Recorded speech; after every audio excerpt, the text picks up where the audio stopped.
500 years before Christopher Columbus set sail, a Norse explorer named Leif Erikson had already established settlements on North American soil.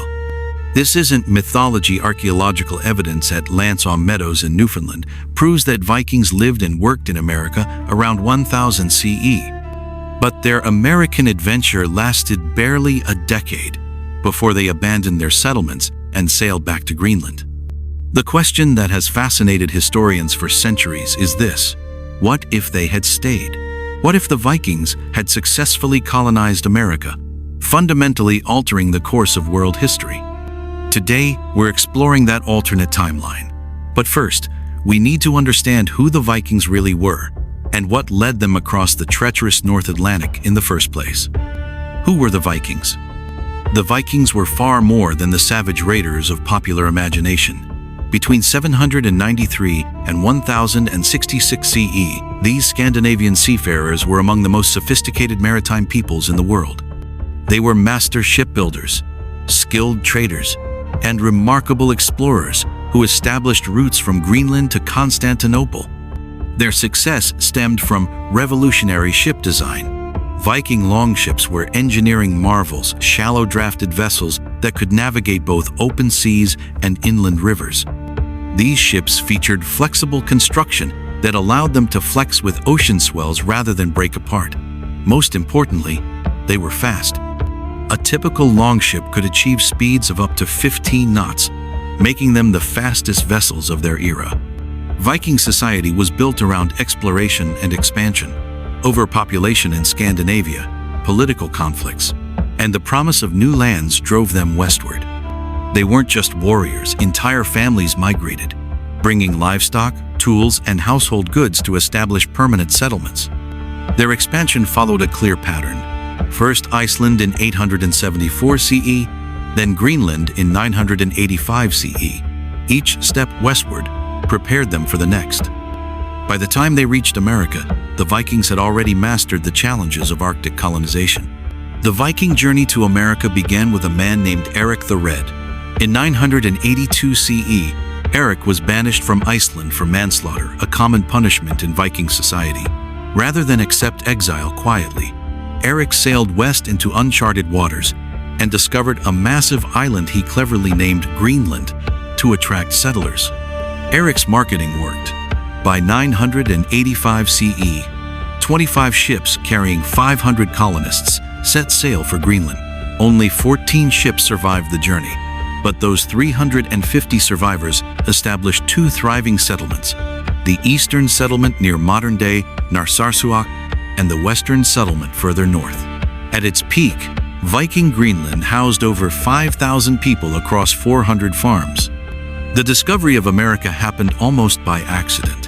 Around 986 CE, a merchant named Bjarni Herjolfsson was sailing to Greenland when strong winds blew his ship off course.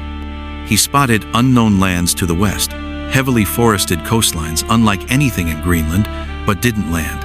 Instead, he sailed back and told everyone about his discovery. Leif Erikson, Eric the Red's son, decided to investigate.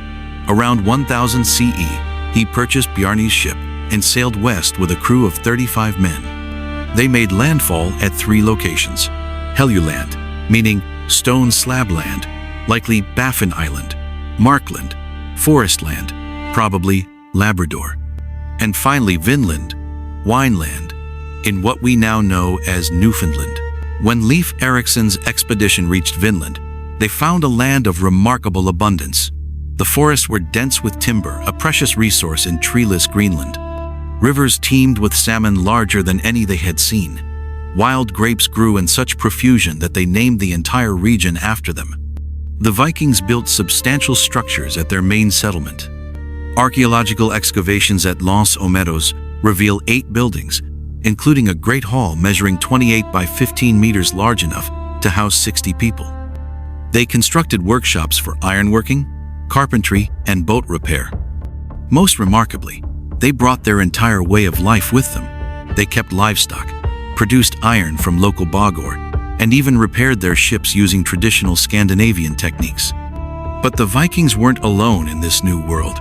They encountered indigenous peoples, whom they called Skraelings. likely ancestors of the Beothuk or Mi'kmaq peoples. The sagas describe these first meetings in detail. Initial curiosity on both sides, followed by trade, then escalating conflict. The first encounter was peaceful. The sagas tell us that 9 indigenous people in skin boats approached the Viking settlement. The Vikings displayed white shields, a sign of peaceful intentions, and both sides traded. The Vikings offered red cloth and milk in exchange for furs and meat. However, tensions quickly escalated. The sagas describe a battle where indigenous warriors attacked the Viking settlement using what the Norse called ballista, possibly referring to sophisticated bow weapons or even early catapults. Leif's brother Thorvald was killed in one such encounter, struck by an arrow. The Vikings, despite their superior iron weapons, found themselves vastly outnumbered. The Viking abandonment of America wasn't due to a single catastrophic event, but rather a combination of insurmountable challenges. The distance from Greenland was staggering, over 600 miles of dangerous open water. Supply runs were irregular and expensive. When storms destroyed ships or ice-blocked harbors, the settlements faced months of complete isolation. The indigenous resistance proved more formidable than the Vikings had anticipated. Unlike their conquests in Europe, where they could use superior weapons and tactics to overcome resistance, in America they faced peoples who knew the land intimately and possessed their own sophisticated military technologies. Most critically, the Vikings lacked sufficient population. Greenland itself housed only 5,000 people at its peak. Supporting distant colonies while maintaining their own settlements proved impossible. After several expeditions over roughly a decade, they abandoned their American settlements permanently. The climate also turned against them. The medieval warm period, which had made their westward expansion possible, began cooling around 1250 CE. By 1400 CE, the Little Ice Age had made transatlantic voyages extremely hazardous, ultimately contributing to the abandonment of Greenland itself. But what if circumstances had been different? What if Leif Erikson had arrived with not 35 men, but 500? What if the Vikings had discovered something that made the enormous costs of colonization worthwhile, perhaps silver deposits or a particularly valuable fur trade? What if they had managed to establish peaceful, profitable relationships with indigenous peoples? For our alternate timeline to work, we need to change several key factors: larger initial expeditions, the discovery of valuable resources, successful diplomacy with Native Americans, and sustained contact with Greenland. Let's assume these conditions were met and explore how history might have unfolded. In our alternate reality, Leif Erikson's initial expedition discovers extensive silver deposits in what we know as New Brunswick. Word of this discovery reaches Greenland by 1002 CE, triggering the largest Viking migration in history. Over the next 5 years, 40 ships carrying 2,000 colonists make the journey to Vinland. Unlike the historical reality, these Vikings arrive prepared for permanent settlement. They bring entire families, complete herds of livestock, and master craftsmen in every essential trade. More importantly, they bring women in equal numbers to men, ensuring the colony can grow through natural increase rather than depending solely on immigration. The silver discovery transforms everything. Viking smiths establish mines and smelting operations, producing silver ingots that command premium prices in European markets.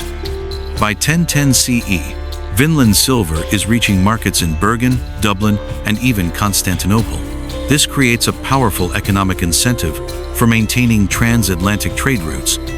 The Vikings established their main settlement at what we know as St. John, New Brunswick, near the silver deposits. They call it Silverhofen, Silver Harbor. The settlement follows traditional Scandinavian patterns, a central great hall surrounded by workshops, storage buildings, and family dwellings. But they adapt their architecture to local conditions, incorporating indigenous building techniques and materials. Most crucially, they approach indigenous peoples differently. Rather than viewing them as obstacles, the Vikings recognize them as essential partners. They offer iron tools, silver jewelry, and woolen textiles in exchange for furs, food, and most importantly, geographical knowledge. The Mi'kmaq and Maliseet peoples impressed by Viking metalworking skills and interested in accessing European trade goods, agree to guide Viking exploration parties throughout the region. By 1020 CE, the Vikings have established 5 permanent settlements along the Atlantic coast from Newfoundland to modern-day Maine. Each settlement specializes in different resources. Lanceau Meadows focuses on fishing and walrus hunting, Silfrofen on silver mining, while southern settlements develop timber operations and agriculture. The Vikings adapt their traditional lifestyle to North American conditions with remarkable success. They learn indigenous hunting techniques, adopting specialized equipment like snowshoes and toboggans. Their diet transforms to include corn, beans, and squash, the Three Sisters agriculture taught to them by Abenaki peoples. They discover that maple syrup can replace honey as a sweetener, and that smoking salmon and other fish provides reliable winter protein. Intermarriage becomes common, creating mixed communities with unique cultural identities. These Norse indigenous families serve as cultural bridges, facilitating trade and preventing the conflicts that historically drove Vikings away. By 1030 CE, nearly half of all Viking families in America include indigenous spouses, creating a distinctly American Norse culture. The Vikings establish a trade network that extends far inland.